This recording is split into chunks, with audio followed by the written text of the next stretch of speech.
ఆమేన్. దేవుని నామమునకు మహిమ కలుగును గాక. హల్లెలూయా. కూడి వచ్చిన మీ అందరికీ మన ప్రభువును రక్షకుడైన యేసుక్రీస్తు వారి నామంలో మీ అందరికీ వందనాలు.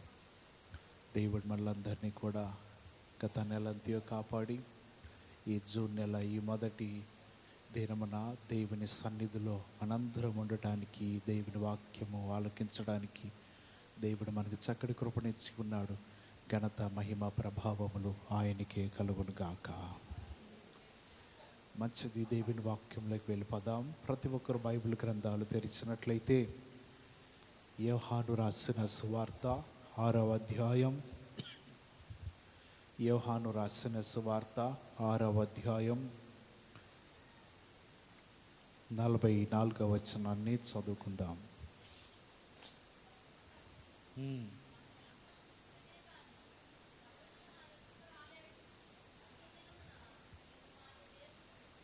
మనం చదివిన మాటలు యోహాను రాసిన సువార్త 6వ అధ్యాయం 44వ వచనాన్ని చదివాం.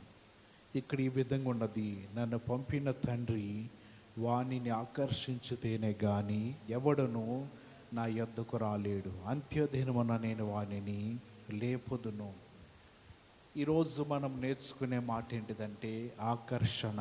ఏంటి చెప్పండి? ఈ మాట ద్వారా దేవుడు ఈ పగటి కాల సమయంలో మీ అందరితో కూడా ఆయన మాట్లాడును గాక. ఎందుకు ఈ మాటను ఉన్న అర్థం ఏంటిదో ఒకసారి చూద్దాం.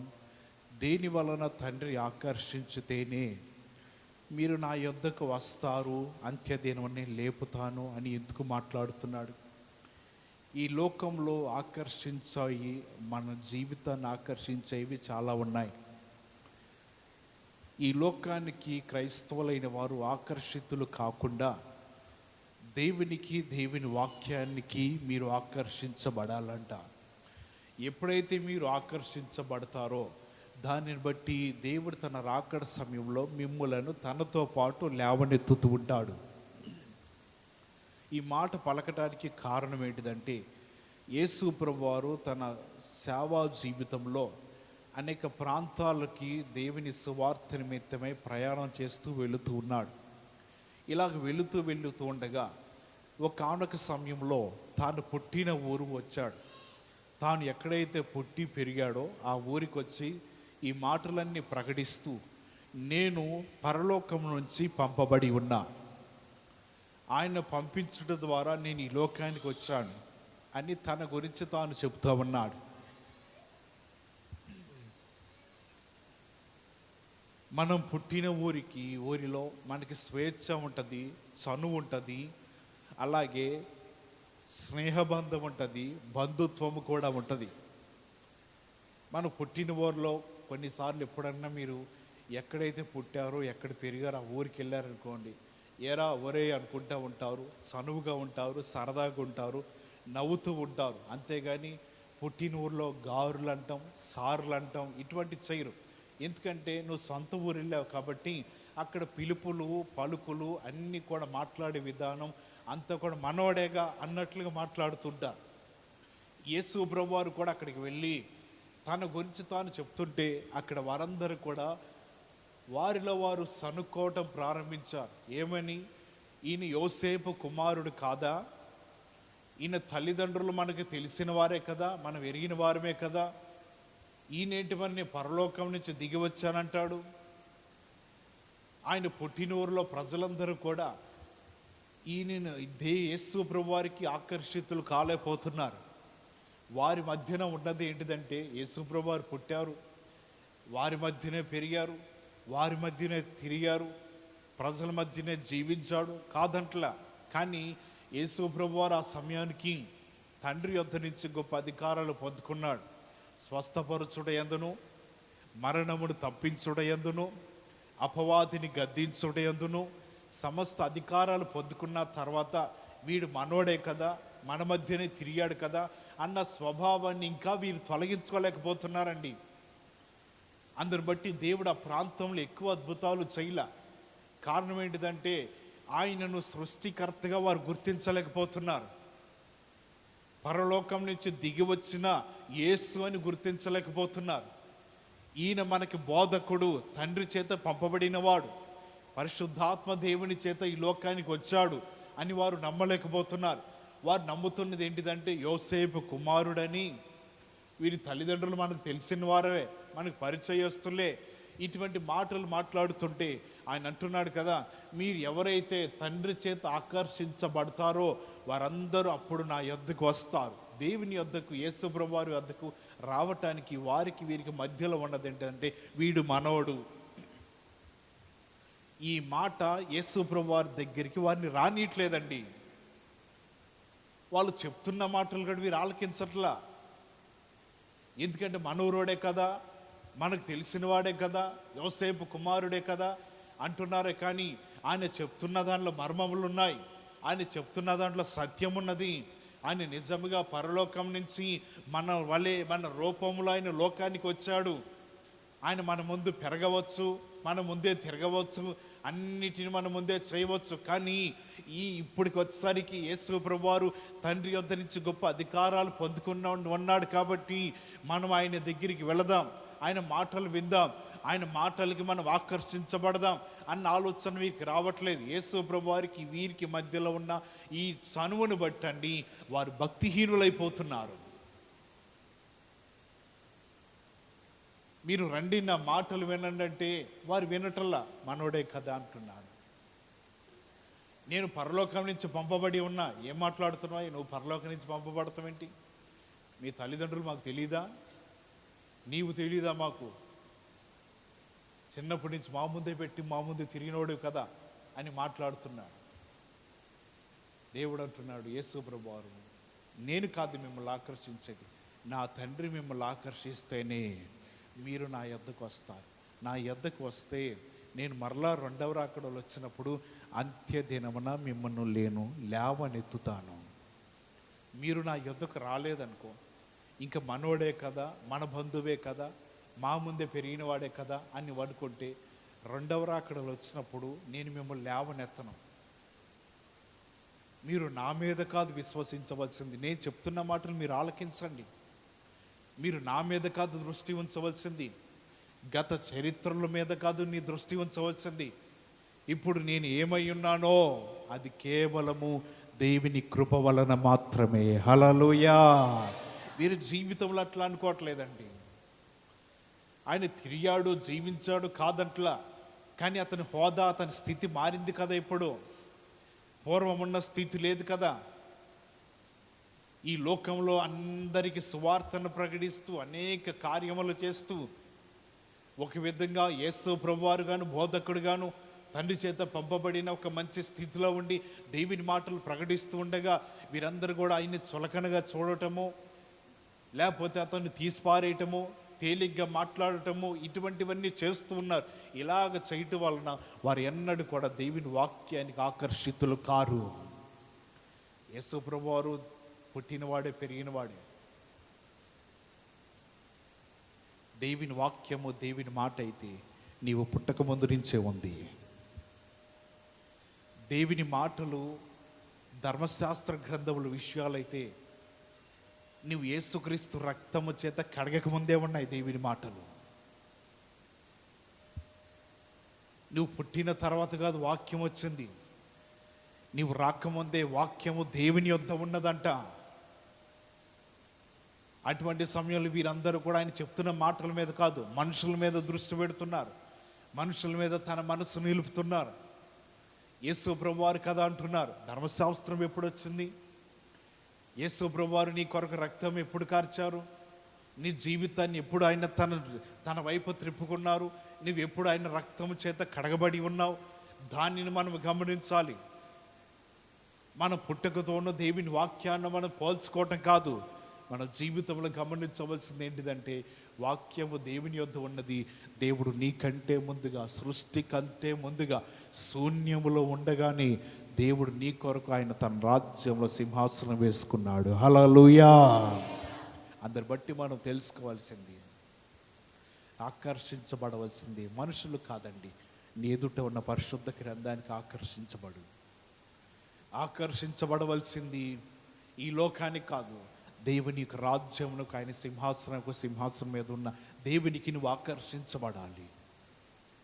వీరు చేస్తున్న పనిని బట్టి, వీరు చేస్తున్న మాటలు బట్టి, వీరు మాట్లాడే మాటను ద్వారా ఆయన అంటున్నాడు, తండ్రి వారిని ఆకర్షించితేనే కానీ మీరెవ్వరు నా యొద్దకు రారు.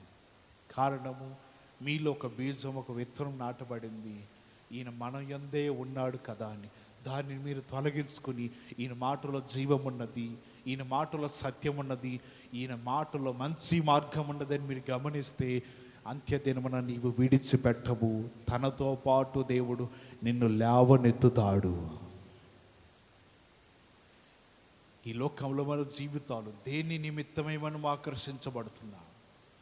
ఈ లోకమంతా రంగుల వలయం. కొన్ని కట్టుబాట్లకు, సిద్ధాంతాలకు, ఆచారములకు మనం ఆకర్షించబడుతూ ఉంటాం.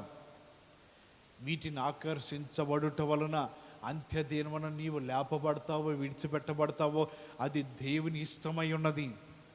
కానీ వాక్యాన్ని బట్టి చూసుకుంటే వాటిని విడిచిపెట్టి దేవుని ఆజ్ఞలను, దేవుని మాటలు ఎవరైతే వారు కనుగొని వారు అనుసరిస్తూ ఉంటారో, ఆ మాటలు వారి జీవితాల్లో కలిగి ఉంటారో, అటువంటి వారందరూ కూడా నిశ్చయముగా దేవునికి ఆకర్షించబడుతూ ఉంటారంట. ఆయన మాటలకు ఆకర్షించబడకపోతే, ఆయన మాటలు మనం వినకపోతే, దేవుడు చెప్తున్నాడు కదా నోవాహుతో, నువ్వు ఓడను తయారు చేసి ప్రజలందరినీ కూడా దానిలోకి ఎక్కించు, ప్రజలందరికీ కూడా సువార్తను ప్రకటించు, ఆయన మాటలు వారికి తెలియపరచు. నోవాహు వెళ్ళి ప్రజలందరికీ కూడా కొన్ని దినముల పాటు సువార్తను ప్రకటించాడు. మీరందరూ కూడా ఓడలో ప్రవేశించాలి, నేను తయారు చేస్తుంది కూడా అందుకే. ఇంకా కొన్ని దినముల్లో ఈ భూమి మీద ప్రచండమైన వర్షం కురిపించబోతున్నాడు. ఈ భూమి మీద అనేక విధములుగా ప్రళయం రాబోతుంది. అటువంటి సమయంలో మీ జీవితాలు రక్షించబడటానికి తయారు చేయబడిన ఓడలో మీరు వెళ్ళండి. నోవాహు మొట్టమొదటిగా దేవునికి ఆకర్షితుడయ్యాడు. ఏంటిదయ్యా నువ్వు మాట్లాడుతుంది? నేను ఇచ్చిన కొలతల ప్రకారంగా ఓడను తయారు చేయి. ఆ ఓడను తయారు చేస్తున్నప్పుడు ప్రజలందరూ అటుకుండా వెళుతూ ఇటుకుండా వెళుతూ ఎగతాళి చేశారండి. ఈయన ఓడను తయారు చేస్తున్నాడు, సమయాన్ని వృధా చేస్తున్నాడు, తెలివి తక్కువగా ప్రవర్తిస్తున్నాడని వారికి ఇష్టం వచ్చినట్లు మాట్లాడారు. నేను చేస్తుంది తెలివి తక్కువ పని కాదయ్యా. ఈ భూలోకంలోకి దేవుని ఉగ్రత రాబోతుంది, ప్రళయం రాబోతుంది. దీని నుంచి మీరు తప్పించబడాలంటే ఆయన మాటలు వినండి. నేను చెప్తున్న మాటలు మీరు ఆలకించండి. వినలేదండి, హేళన చేశారు. ఇది అట్టాగే మాట్లాడుతాళ్లే, భూమి మీద వర్షం పడటం ఏంటి, ప్రళయం రావటం ఏంటి, ఆకాశ తుమ్ములు ఇప్పబడటం ఏంటి అని వారందరూ ఎగతాళి చేశారు. నోవాహు అయితే దేవుని మాటలకి ఆకర్షితుడైపోయాడు. కొలత ప్రకారం చేయి, ఎలా చేయాల మాటలన్నీ చెప్తున్నాడు. వాటి ప్రకారం ఓడనంతా నిర్మించాడు. ఇక ఓడలోకి లోపలికి వెళ్ళిపోయాడు. తాను కుటుంబం, తన బిడ్డలు, తను కలిగిన వారందరూ కూడా లోనికి వెళ్ళిపోయిన తర్వాత దేవుడు ద్వారం మూసివేశాడు. ఆకాశ ద్వారములు విప్పబడ్డాయి. మోకాళ్ళు అరికాళ్ళ లోతు నీళ్లు వచ్చినప్పుడు సందిగ్ధంలో పడ్డారు. మోకాళ్ళ లోతు నీళ్లు వచ్చినప్పుడు 2 అడుగులు వేస్తున్నారు. నడుములోతు నీళ్ళు వచ్చినప్పుడు భయము ప్రారంభించబడింది మనుషుల్లో. పీకల్లోతు నీళ్ళు వచ్చిన తర్వాత మోషే నోవాహుని పిలుస్తున్న, నోవాహు ద్వారము తెరవయ్యా, ఈ తలుపు తెరు, మేము కూడా లోపలికి రావాలి. మరి అప్పుడు చెప్పినప్పుడు నువ్వు ఆకర్షించబడలేదే? నోవాహు వృద్ధాప్యం నుండి ప్రకటిస్తున్నాడు కదా, నా మాటలు వినండి, ప్రళయం వస్తుంది అన్నప్పుడు ఎగతాళి చేశారు కదా. ఈ భూమిని మొత్తం నాశనం చేయబోతున్నాడని చెప్పినప్పుడు మీరందరూ దూషించి ఈయనకి జ్ఞానం లేదు అని మాట్లాడారు కదా. అయ్యా ఎన్ని మాట్లాడాం, ఇప్పుడు మా ప్రాణాలు పోతున్నాయి, ఇంకా కొద్ది సమయం నీళ్ళలో ఉంటే మేము నీళ్ళలోనే కలిసిపోతాం. అయ్యా తలుపు తీ. ఈ తలుపు మూసింది నేను కాదు, కానీ దేవుడే ఈ తలుపును ద్వారమును మూసి ఉన్నాడు. దేవుని మాటలకి ఆకర్షించబడవలసిన సమయంలో ఆకర్షించబడలేదండి. నోవహు తన ధర్మ ప్రకారం తాను చెప్పుకున్నాడు. వారెవరు కూడా వినలా. ఆయన అట్లాగే మాట్లాడుతాళ్లే, ఆయన అలాగే తెలియపరుస్తాళ్లే, ఆయన చెప్పే మాటలు మనం వినాలా అన్నట్లు వారి మనసులో ఉంది. ఎప్పుడైతే దేవుని ప్రళయము ఆ ప్రచండముగా భూమి మీదకి రావటం ప్రారంభించిందో, ఇక అప్పటికప్పుడే వారి జీవితాలు ప్రాణ భయంతో పరిగెత్తుకుంటూ వస్తున్నారు. దేవుని మాటలు నువ్వు ఆకర్షించబడకపోతే ఉగ్రత దినమున నువ్వు తప్పించబడలేవు. ఆయన మాటలకు నువ్వు ఆకర్షించబడితే అంత్యదినమున ఆయన తనతో పాటు నిన్ను లేవనెత్తుతాడు. వీరు ఈ నోవాహుతో పాటు ఉన్న ప్రజలు ఆకర్షించబడలేదని దేవుని మాటలు ఎగతాళి చేశారు. ఎప్పుడైతే ఆ పని చేశారో విడవబడ్డారు. ఆపద వచ్చింది, విడవబడ్డారు. ప్రళయం వచ్చేసింది, విడవబడ్డారు. ఓడోళ్ళకి వెళ్ళే అవకాశం ఉంది, రెండయ్య ఖాళీ ఉందంటే వినలా, విడవబడ్డారు. కారణం ఏంటిదంటే వారు నోవాహు మాటలు కానీ దేవుడు పలుకుతున్న మాటలు కానీ ఎన్నడూ కూడా వారు ఆకర్షించబడలేదు. నీవు అంత్యదినంలో లేపబడాలనుకుంటున్నావా? అంత్యదినం నీ జీవితం లేవబడాలనుకుంటున్నావా? దేవునితో పాటు ఆయన రాజ్యంలో ఉండాలనుకుంటున్నావా? నీవు ఉండాలి అనుకుంటే ఆయన మాటలకు నువ్వు ఆకర్షించబడాలి. లేని ఎడల అంత్యదినమున ఆయన లేవనెత్తడు. మనం దేనికి ఆకర్షించబడుతున్న ఈ లోక యాత్రలో మనుషులైన వారికి, మనుషులు చెప్తున్న మాటలకు, మనుషులు బోధిస్తున్న మాటలకు, ఈ లోకంలో అనేక విషయములకు మన జీవితం ఊరికనే ఆకర్షించబడుతూ ఉంటాం. అలా ఆకర్షించబడటం వలన దేవుడు రెండవసారి ఈ లోకానికి వచ్చినప్పుడు నీ జీవితం మరలా ఎత్తబడాలి అంటే ఆయనకు మాత్రమే నువ్వు ఆకర్షించబడాలి. ఈ లోకమునికి నువ్వు, ఈ లోకంలో ఉన్న మనుషులకి నువ్వు ఆకర్షించబడితే యేసు ప్రభువారే డైరెక్ట్గా చెప్తున్నాడు, అంత్యదినమున నువ్వు లేపబడాలి అంటే తండ్రికి నువ్వు ఆకర్షిస్తేనే, లేదంటే నువ్వు దేవుని వద్దకు కూడా రాలేవంట. మన జీవితాలు ఎలా ఉన్నాయి? ఈ లోకంలో ఎన్నో మన కంటికి కనబడుతూ ఉంటాయి, వాటికి ఆకర్షితులైపోతాం. ఎన్నో మన జీవితాలు ఎదురు, మన కళ్ళ ఎదుట జరుగుతూ ఉంటాయి, వాటికి ఆకర్షించబడుతూ ఉంటాం. కొంతమంది కొన్ని వస్తువులు ఇష్టమై ఉంటాయి, వాటికి ఆకర్షించబడుతూ ఉంటారు. ఇవన్నీ కూడా కలుగుతూ ఉంటాయి. మన జీవితంలో దేవుని మాటలకు కానీ దేవుని వాక్యానికి కానీ నువ్వు ఆకర్షించబడవద్దా? ఆయన మాటలను జీవితంలో జాగ్రత్తగా ఆలకించవద్దా? ఒకవేళ ఆయన మాటలు మనం వినకపోతే, మనం ఆకర్షించకపోతే మన జీవితాలు విలువలేనివిగా ఉంటాయి. ఎప్పుడైతే ఆయన మాటల మీద మన దృష్టి నిలిపి ఉంచుతామో అంత్యదినమున దేవుని రాకడలో నీవు లేపబడతావండి. మొట్టమొదట జనాంగం అయితే వారు వినలా, వారి జీవితాల గురించి దేవుడు అక్కడి నుంచి వెళ్ళిపోయాడు. రెండవ జనాంగం నోవాహు గురించి చెప్తున్నాడు, వారు కూడా సరిగ్గా దేవుని మాటలు వినలా, నష్టపోయి ఉన్నారు. కానీ యేసు ప్రభువారు తన వంతు ప్రకారం తాను చెప్పాల్సినన్నీ చెప్పేశాడు. కుడిపార్శ్వమున కూర్చున్నాడు. నోవాహు కూడా తాను బోధించవలసినన్ని బోధించాడు, వినలా. 1 సంవత్సరం పాటు చక్కగా ఓడలో ఉండి ప్రయాణం చేస్తూ ఉన్నాడు. దేవుని యొద్ద ఉన్న మనము దేనికి ఆకర్షించబడుతున్నవి ఈ లోకంలో ఉన్నప్పుడు? మన ఆకర్షణ దేనికి?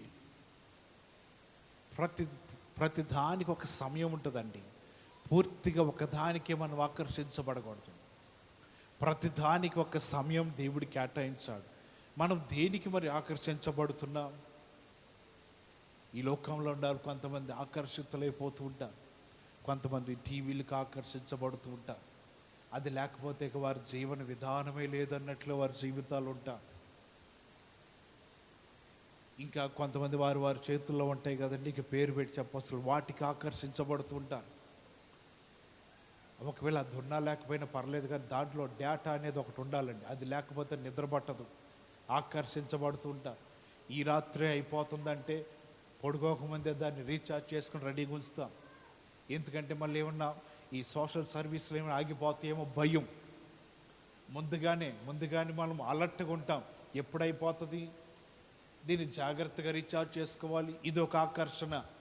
ఒకవేళ అది జేబులో ఉన్నా లేకపోయినా పర్లేదు, కానీ దాంట్లో అనేది వైఫై కానీ డేటా కానీ లేకపోతే మెంటలో చేస్తుందండి. దానికి ఆకర్షించబడిన వాళ్ళు ఉంటారు. ఇలాగ మనుషులైన వారు ఆకర్షించబడి అంత్యదినమున దేవుడు తనకి ఇష్టమైతే లేవనెత్తుతాడు, ఇష్టం లేకపోతే పాతాళానికి పంపిస్తాడు. అక్కడ గొప్ప సమూహం ఉందంట. మరణము వారికి కాపరి అయి ఉంటుందంట. దేనికి ఆకర్షించబడ్డాం? ఈ లోకంలో దేవునికి మించినది ఏది కూడా మనకు అవసరం లేదు. హల్లెలూయా. దేనికి మించింది మనకు అవసరం లేదు. దేవుని దగ్గర ఉన్నప్పుడు ఆయనకి మాత్రమే, ఆయన మాటలకు, ఆయన లేఖనాలకి మనం ఆకర్షించబడితేనే నీకు విలువ ఉంటుంది, ఘనత ఉంటుంది. మోషేని దేవుడు ఆకర్షించాడండి. పొద కాలుతా ఉన్నది, అగ్ని వస్తా ఉన్నది, కానీ అక్కడ ఏం జరుగుతుందో ఈయనకు అర్థం కాక మోషే ఆ పొద దగ్గరికి వెళ్ళిపోయాడంట. ఎలాగ వెళ్ళిపోయాడు, ఎలాగ ఆకర్షించబడ్డాడో చదువుదామా? నిర్గమకాండము 3వ అధ్యాయము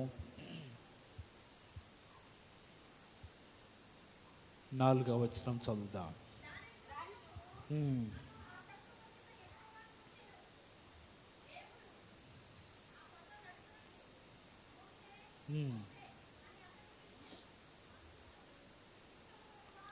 ఇక్కడ రాయబడిన మాట నిర్గమకాండం 3వ అధ్యాయం 4వ వచనంలో, అక్కడ అగ్ని జ్వాలలు లెగుస్తూ ఉన్నాయి.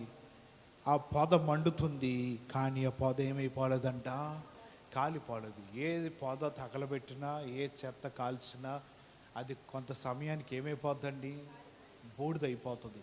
కానీ ఇక్కడ మంటలు అయితే వస్తున్నాయి, కానీ పొద బూడిద అవ్వట్ల, మంటలు తగ్గిపోవట్ల, అలాగే మంటలు లేస్తూ ఉన్నాయి. ఏంటిదో గొప్ప వింత, చూద్దామని చెప్పి మోషే అక్కడికి వెళుతున్నాడు. ఆ పొద నడిమిలో ఎవరున్నారంట, దేవుడు మాట్లాడుతున్నాడు. ఆయన అక్కడికి ఆకర్షించబడ్డాడు. హల్లెలూయా. అక్కడికి ఆకర్షించబడి అక్కడికి వచ్చాడు. వెంటనే దేవుడు అంటున్నాడు, మోషే మోషే, అది పరిశుద్ధమైన స్థలం, నీ చెప్పులను అక్కడ విడిచిపెట్టు. అతని జీవితం ఆకర్షించబడిపోయినదండి. మోషే జీవితం మలుపు తిరగటానికి, మోషే యొక్క భుజముల మీద ఈ ఇశ్రాయేలీయులకి కాడిని వేయటానికి, ఈ ప్రజలను దాస్యమనే గృహం నుంచి బయటికి తీసుకురావటానికి అన్నిటికీ మూల కారణం ఏంటిదంటే ఈ పొద. దేవుడు ఇక్కడ మాట్లాడకపోతే మోషే మరలా దేవుని వద్దకు రావటము, అతను దేవునితో మాట్లాడటము, ఆ బాధ్యతను అతనికి అప్పగించడం జరిగేది కాదేమో. ఆ పొద ఏంటిదో, అక్కడ మండుతున్న అగ్ని ఏంటిదో ఆయన ఆకర్షించింది. గబగబా అక్కడికి వెళ్ళిపోయాడు చూద్దామని. ఆకర్షించబడిన మోషేతో అంటున్నాడు, నీవిప్పటి నుంచి ఇశ్రాయేలు నిమిత్తమై నీవు జీవించాలి, ఇశ్రాయేలు ప్రజలు బయటకు తీసుకురావాలి. ఆకర్షించబడిన మోషే అండి, ఆయన అంటున్నాడు, అల్పకాల పాప భోగములు అనుభవించుట కంటే నా ప్రజల నిమిత్తమై నింద అనుభవించుట నాకు మేలు. ఒక్కసారి ఆకర్షించబడిన తర్వాత వెను తిరగకూడదండి. అది క్రైస్తవుని లక్షణం కాదు. నింద అనుభవిస్తానన్నాడు, ఆ పద దగ్గరే చెప్పాడు. దేవుని కోసం ఏదైనా అనుభవిస్తానన్నాడు. మోషే, నిన్ను రాజుల యొద్దకు, నాయకుల యొద్దకు, అధిపతుల యొద్దకు పంపించబోతున్న వారితో మాట్లాడు. ఇశ్రాయేలు పెడుతున్న మరో నిట్టూర్పులు నేను విని ఉన్నా, నిన్ను అక్కడికి పంపించబోతున్నా. ఎప్పుడైతే ఇశ్రాయేలు ప్రజల కొరకు నింద అనుభవించాలనుకున్నాడో, నీరు లేనప్పుడు నిందించారు, ఆయన అనుభవించాడండి. ఆహారం లేనప్పుడు మోషే నిందించారు, ఆ నిందలు కూడా అనుభవించారు. మాంసం తినాలనిపించినప్పుడు మోషే నిందించారు, అది కూడా అనుభవిస్తూనే ఉన్నాడు. చెడ్డ సమాచారం తీసుకొచ్చిన 10 మంది నిమిత్తమై, మోషే సమాధులు లేవని మమ్మల్ని ఇక్కడ తీసుకొచ్చావా, ఎందుకయ్యా అక్కడ తీసుకురావటానికి, ఐగుప్తులోనే చనిపోయే వాళ్ళం కదా నిందించారు, అనుభవించాడండి. రెండవసారి నీళ్ళ కోసం వారందరూ కూడా మోషే మీద వాళ్ళు తిరుగుబాటు చేసి కోపం తెప్పించారు, అయినా నిందలు అనుభవించాడు. ఆయన చెప్పాడు కదా, ఈ అల్పకాలము సంబంధించిన ధనధాన్యములు ఏమీ నాకు అవసరం లేదు, ఇశ్రాయేలుతో కలిసి నేను నింద అనుభవిస్తానని అనుభవించాడండి. ఆ పద ఇతన్ని ఆకర్షించింది. ఈ ఆకర్షించిన దానిని బట్టి 40 సంవత్సరాలు అనుభవించాడు వేదన. ఏమి చేతకాని వాడండి మోషే. ఒక దెబ్బతోనే ఐగుప్తీని చంపినవాడు, ఇశ్రాయేలు ప్రజలకు భయం చెప్పగలడు, కానీ ఏమి మాట్లాడలేదండి. యుద్ధం చేయగలిగిన ప్రావీణ్యత కలిగి ఉన్నాడు, నిశ్శబ్దంగా ఉన్నాడు, సకల విద్యలు నేర్చుకున్నాడు. ఏ విద్యను ఇశ్రాయేలు ప్రజల మీద ప్రయోగించలేదండి, మౌనంగా ఉన్నాడు. దేవుని కోపము ఇశ్రాయేలు ప్రజల మీదకి వస్తే నువ్వు కోప్పడమాకయ్యా అని చెప్పి అడ్డుపడ్డాడండి మోషే. ఒక్కసారి ఆకర్షించబడిన మోషే అన్నాడు, నా ప్రజల నిమిత్తమై నేను నింద అనుభవిస్తానన్నాడు. దేవునికి మాట ఇచ్చాడు, ఆ మాట మీద నిలబడి ఎన్నో నిందలు అనుభవించాడండి. దేవుని సన్నిధిలో ఉన్న మీరందరూ కూడా దేవుని మాటలకు ఏదో పరిస్థితులు ఆకర్షించబడి ఆయన సన్నిధిలో ఉన్నారు. ఉన్న తర్వాత మరలా వెనకడుగు వేయకూడదు. దేవుని సన్నిధిలో మన జీవితాలు ఉన్నప్పుడు మరలా నేను వెనక్కి తిరిగి వెళ్ళిపోతానండి, వెనకడుగు వేస్తాను, దేవుడు నా జీవితంలో ఏ మేలు చేయలేదు కదా అని నువ్వు వెనక్కి తిరగకూడదు. ఎందుకంటే నీ దేవుడు నేను తీసుకొచ్చి తండ్రి ఆకర్షించితేనే కానీ ఎవ్వడు నా యొద్దకు రాలేడు అని యేసు ప్రభువారు చెప్తున్నట్లుగా ఆయన చేత ఆకర్షించబడ్డావు. కాబట్టి ఈ దినమున, ఈ నెల మొదటి దినమున దేవుని మందిరంలో నీవు ఉన్నావు. హల్లెలూయా. ఆయన ఆకర్షిస్తేనే కానీ ఆయన సన్నిధిలో ఉన్నావు మంచిదే. మధ్యలో వెనకడిగి వేయద్దు, చెదిరిపోవద్దు, వెనక తిరగవద్దు. అంత్య దినమును లేవపాడాలని ఇంకొక మాట కూడా గుర్తుంచుకో. దేవుని సన్నిధిలో ఉన్నాం కదా, మన జీవితంలో ఇంతటితో సరిపోయింది కాదు. నీవు మరలా తిరిగి లేపబడాలి అంటే ఆయన సన్నిధిలో ఉన్న నీవు వెనక్కి తిరగవద్దని దేవుని మాటల చేత మీకు తెలియపరుస్తున్నా. మోషే 40 సంవత్సరాలు అలా ఉండుట ద్వారా ఆయన లేపబడ్డాడండి.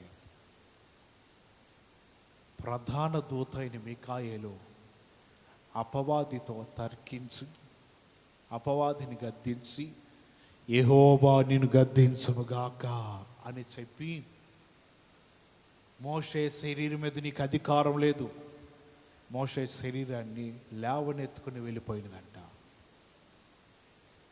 అంత్యదినమున మోషే విడవబడలేదు. ఏ మనిషి చనిపోయినా శరీరము సమాధి చేయబడుతుంది, ఆత్మ దేవుని వద్దకు వెళుతుంది. కానీ మోషే శరీరంతో సహా దేవుని వద్దకి కొనిపోబడ్డాడు, అంత్యదినమున లేపబడ్డాడు. ఎక్కడ ఆకర్షితుడయ్యాడండి? అక్కడే. ఎవరివయ్యా నువ్వు? ఇశ్రాయేలు ప్రజలకు ఏమని చెప్పాలి? వారు నా మాటలు ఎలాగంట వింటారు? ఇశ్రాయేలు ప్రజలందరూ నాకు ఆకర్షితులు ఎలా అవుతారు?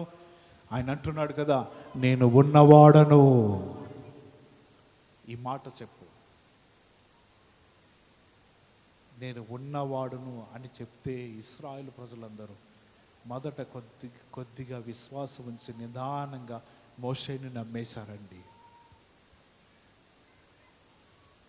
మోషేకి వారందరూ ఆకర్షించబడ్డారు. మోషే నువ్వు చెప్పిందే చేస్తాం, నువ్వేది ప్రకటిస్తే దాని ప్రకారమే జీవిస్తాం అని మోషేకి వారి జీవితం అర్పించేశారు.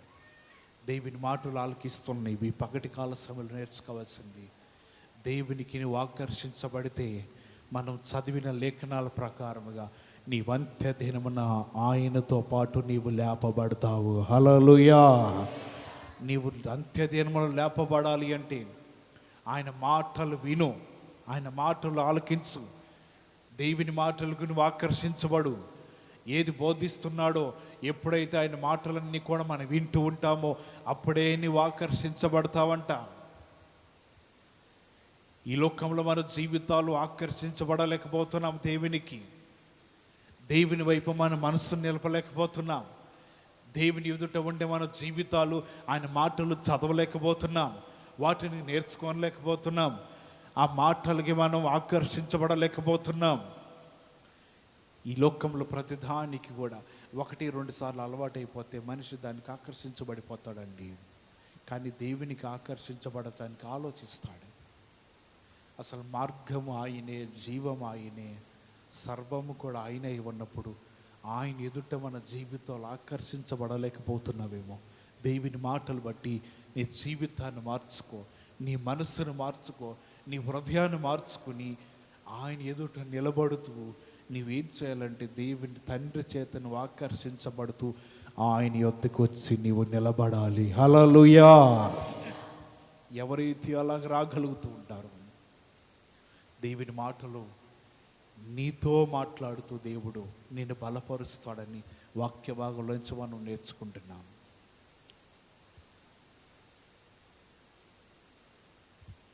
ఏలియా కాలంలో ఈ బయలు ప్రవక్తలందరూ కూడా బయలు దేవతలకు ఆకర్షించబడిపోయి ఉన్నారు. ఏలియా అంటున్నాడు, 2 తలంపుల మధ్యన మీరు వంట ఎందుకు? మీ దేవుడు గొప్పవాడా, మా దేవుడు గొప్పవాడా? రండి, ఆ పర్వతం మీదకి వస్తే అక్కడ మనము ఎవరు దేవుడు గొప్పవాడో చూద్దాం. 450 మంది ఈ బయలు దేవతలు ఆరాధించేవారు వచ్చేసారు. ఏలియా మాత్రం అక్కడే ఉన్నాడు. వీరు అప్పటి వరకు దేవునిని ఎరగలేదు, దేవునికి ఆకర్షించబడలేదు, ఆయన నామంను గుర్తించలేదు.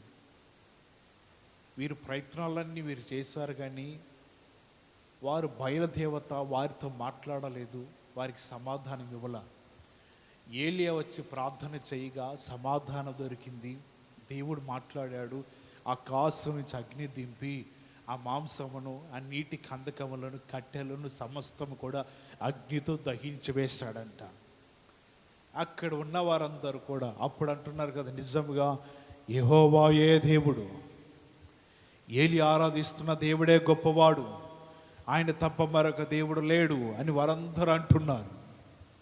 అప్పుడు తెలుసుకున్నారండి దేవుడు గొప్పవాడని. అప్పుడు వారికి అర్థమైంది, యెహోవా దేవుడు గొప్పవాడు. మనం ఇప్పటి వరకు కూడా ఈ లోకానికి బయలు దేవతలకు మనం ఆకర్షించబడ్డాం, కానీ ఈరోజు తెలుసుకున్నది ఏంటంటే మేము దేవునికి ఆకర్షించబడాలి. వారి జీవితంలో అప్పుడు తెలుసుకున్నారు దేవుని ఘనపరచడం, ఆయన గొప్పవాడనియో, ఆయన శక్తిమంతుడనియో వారు తెలుసుకుని వారందరూ కూడా దేవునిని ఘనపరుస్తూ పెద్ద పెద్దగా కేకలు పెడుతున్నారంట. ఈ లోకానికి ఆకర్షించబడిన మనము అంతా శూన్యమే. దేవుని సన్నిధిలో మనం ఆకర్షించబడితే ఇదే జీవితం కాదు, దీని తర్వాత ఆయన రాజ్యంలో ఒక విలువైన జీవితాన్ని దేవుడు నీకు అనుగ్రహిస్తాడు. హల్లెలూయా. ఇక్కడే ఉంది జీవితము, దీంతో అయిపోయింది కదా అని మనం అనుకుంటాం. ఆయన రాజ్యంలో గడపవలసిన జీవితం చాలా ఉన్నది. పరలోక రాజ్యంలో ఉండవలసింది, అలాగే ఆ రాజ్యంలో ఉండి మనం ప్రయాణం చేయవలసింది, దేవుని కొనియాడవలసింది చాలా ఉంది దేవుని రాజ్యంలో. ఇది కొంత భాగం వరకే, కానీ మిగతా భాగం అంతా కూడా మన తరతరములు కూడా ఆయన రాజ్యంలో యుగ యుగములు ఆనందించాలంటే అక్కడ అసలైన జీవితం ఉన్నదంట. దాని కొరకు ఆయన అంటున్నాడు కదా, మీరు లేపబడాలి అక్కడికి. మరి లేపబడాలి అంటే దేవుని యొద్దకు మనం త్రిప్పబడాలి, ఆయనకి మనం ఆకర్షించబడాలి. ఆయన మాటలు విని మన జీవితంలో ఎప్పుడైతే లోబడుతుంటామో అప్పుడే దేవుడు నిన్ను మంచి స్థితిలో నిలబెడుతూ ఉంటాడని ఈ మాటలు బట్టి తెలియపరుస్తున్నాను. మనం ఎలాగున్నది మన జీవితం, దేవుని సన్నిధిలో మనం జీవిస్తున్నప్పుడు దేనికి మన జీవితంలో ఆకర్షించబడ్డామో ఈ పగటి కాల సమయంలో తెలుసుకుని మన జీవితాలు తగుమట్టుకు మాత్రమే ఉండాలి. దేవునికి ఇంకా విలువైన జీవితాన్ని ఇవ్వాలంట. దేవుడు కోరుకుంటున్నాడు, విలువైన బ్రతుకును దేవుడు ఇష్టపడుతున్నాడండి. నువ్వు ఆకర్షించబడటానికి. ధనవంతుడు తన జీవితంలో ఆకర్షించబడ్డాడు, నరకంలో యాతన పడుతున్నానయ్యా అంటున్నాడు. యాతన పడటానికి కారణము దేవునికి తన జీవితం ఇవ్వలేదు, గుర్తించలేదు. దేవుని మాటల మీద మనసు నిలపల. తనకి ఇష్టం వచ్చినట్లుగా డబ్బు డబ్బు డబ్బు అని దానికి ఆకర్షించబడ్డాడు. దేవుడు అంటున్నాడు కదా, నీవు తిరిగి నరకంలోకి వెళ్ళిపో. అక్కడ యాతన పడుతున్నాడు. ధనమున్నా డబ్బు ఉన్నా ఏదైనా ఉండవచ్చు, అవన్నీ కూడా దేవుని కంటే ఎక్కువ విలువ కలిగి ఉండకూడదు. మన దేవునికి వాటికంటే ఎక్కువ విలువ కలిగి ఉండాలి. హల్లెలూయా. ఈ లోకంలో మన జీవితాలన్నీ సంపాదించుకోవచ్చు, సంపాదించుకోకూడదా అని అనవచ్చు. ఏది కలిగినా ఏది సంపాదించుకున్నా దేవునికి ఒక స్థానాన్ని మనం ఇవ్వాలి, ఒక గౌరవం ఇవ్వాలి. మనకు కలిగిన వాటిని రెండవ స్థానంలో ఉంచాలి. అంతేకాని దేవుని ఎదుట ఉన్న ఈ ధనవంతుడు తనకి ఇష్టం వచ్చినట్లుగా జీవించాడు.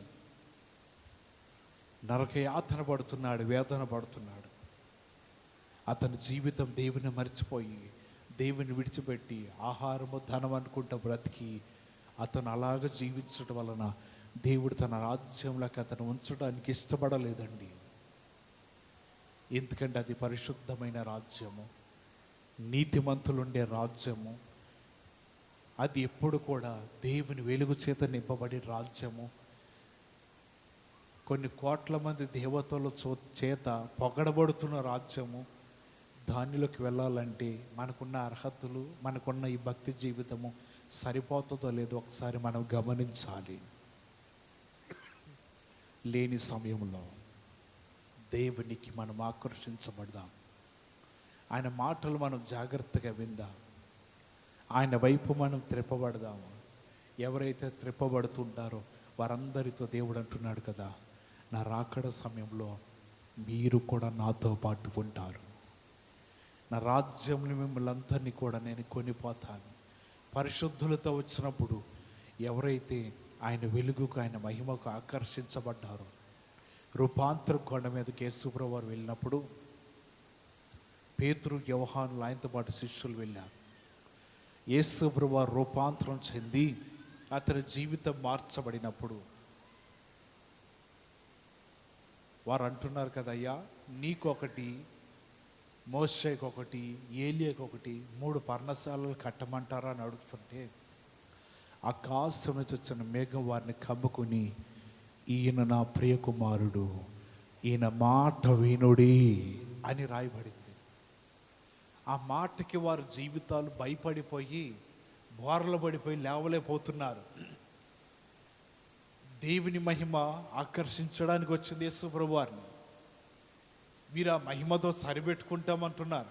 కానీ మాట వినగానే వారి జీవితాల్లో అనుకున్నారు, ఇది గొప్ప వెలుగు, ఈ గొప్ప మహిమ ఈ లోకంలోనూ సరిపెట్టుకోవటం కాదు, దేవుని యొద్ద ఇంతకంటే గొప్ప వెలుగు, మహిమ, తేజస్సు ఆయన రాజ్యంలో ఉన్నది. హల్లెలూయా. దాన్ని నువ్వు అనుభవించాలి. తండ్రికి ఆకర్షించబడిన వారందరూ కూడా రేపడితే మన వెలుగు నిన్ను ఆకర్షిస్తుంది. ప్రకాశవంతమైన మహిమలో నీవు నివసిస్తూ ఉంటావు. గొర్రె పిల్లయే వెలుగు అచ్చటంట. ఇక ఏది కూడా, ఏ చీకటి కూడా అక్కడ లెస్సైనను ఉండదు. కారణము, నీవు ఈ లోకంలో ఉన్నప్పుడు తండ్రికి ఆకర్షించబడ్డావు. రాకడలో ఆయన నిన్ను ఆకర్షించి తనతో పాటు తీసుకుని వెళతాడు. ఒకవేళ మన జీవితాలు దేవునికి ఆకర్షించబడకపోతే ఆయన రాకడ సమయంలో లేపబడటం అసాధ్యమండి. అటువంటి జీవితంలో నువ్వు కలిగి ఉన్నావు. పరీక్షించుకో, పరిశోధించుకో. దేనికి ఆకర్షించబడ్డావు? ప్రతిదానికి కూడా హద్దు ఉంటుంది. మరి దేనికి ఎక్కువగా దేవుని కంటే ఆకర్షించబడవద్దు. అలా ఆకర్షించబడితే దేవుడు దాన్ని దూరం చేస్తాడేమో. మొదటి స్థానం అన్నిటిలోనూ దేవునికి ఇవ్వు. రెండవ స్థానం నీ కలిగి ఉన్న వాటి వైపు వాటిని ఇవ్వు. అప్పుడే దేవుని దగ్గర నీకు విలువ ఉంటుంది, గౌరవం ఉంటుంది, ఘనత ఉంటుందని ఈ మాటలు బట్టి తెలియపరుస్తూ కొద్ది మాటల ద్వారా దేవుడు మిమ్మల్ని బలపరుచును గాక. అందరూ తల వంచండి, ప్రార్థన చేసుకుందాం.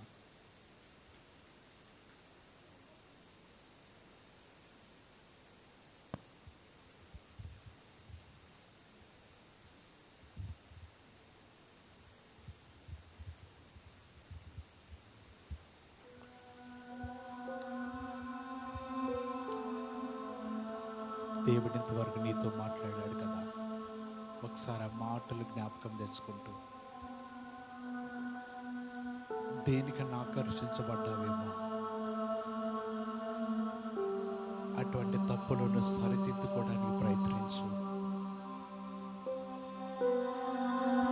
ఈ లోకంలో దేనికి ఆకర్షించబడినా చివరికి అది మన జీవితాన్ని పాడు చేస్తుంది, మన ఆరోగ్యమును పాడు చేస్తుంది, మన భక్తిని పాడు చేస్తుంది. దేవునికి నువ్వు ఆకర్షించబడితేనే నీ జీవితము విలువైనదండి. నీవు లేపబడాలని గుర్తుంచుకో. ఇక్కడే ఉండిపోవటానికి కాదు నువ్వు చేస్తున్న భక్తి, ఈ లోకములు విడిచిపెట్టబడటానికి కాదు నువ్వు చేస్తున్న భక్తి. నీవు చేయవలసిన భక్తి ప్రార్థన దేని కొరకు తెలుసా? ఆయన మధ్య ఆకాశానికి వచ్చినప్పుడు, ఆయన బోర ఊదినప్పుడు నీవు లేపబడాలి అని. దాని నిమిత్తమై దేవుడు అంటున్నాడు కదా, నేను మిమ్మల్ని ఆకర్షిస్తున్నా, నా వైపు తిరగండి. ఒకవేళ ఏమైనా అలవాట్లకు నువ్వు ఆకర్షించబడ్డావేమో, దురలవాట్లు నీలో ఉన్నాయేమో, దేవునికి ఇష్టకరమైన అలవాట్లు నీలో ఉన్నాయేమో, ఇంకా కొద్ది సమయం పరిశుద్ధమైన బల్లలో చేయి ఉంచబోతున్నా. దేవుని దగ్గర ఒప్పుకుని, ప్రభువా నేను దేనికైనా ఆకర్షించబడితే నీకు మించిన విలువైక దేనికి నేను ఇవ్వనయ్యా. నీవు మాత్రమే ఘనత వహించిన వాడవయ్యా. నీవు పరిశుద్ధుడవు కాబట్టి నీ వైపే నేను ఆకర్షించబడాలి. ఈ పాపమైన లోకంలో నా జీవితం ఆకర్షించబడకూడదయ్యా. ఈ భూలోకముల విలువైన వాటి కొరకు నువ్వు ఆకర్షించబడి నీ జీవితాన్ని పాడు చేసుకుంటున్నావేమో. ఏది ఏమైనా దేవునికి మొదటి స్థానం ఇవ్వు. అంత్యదినమున దేవుడు కూడా నీకు మొట్టమొదటి స్థానాన్ని ఇస్తాడు. విడవబడితే మహాఘోరమంట. ఉగ్రత దినమున విడవబడితే రక్షించువారు ఉండరంట. ఉగ్రత దినమున మన జీవితం విడిచిపెట్టబడుతూ ఉంటే భక్తిహీనులు అవమానిస్తారు. ఇంతకాలం భక్తి చేసిన మాతో పాటు విడవబడ్డావు కదా అని అవమానపరుస్తారు, అపవాదిని హేళన చేస్తారు. నువ్వు విడవబడి ప్రజల చేత దూషించబడటానికి కాదు, ఆకర్షించబడాలి దేవునికి.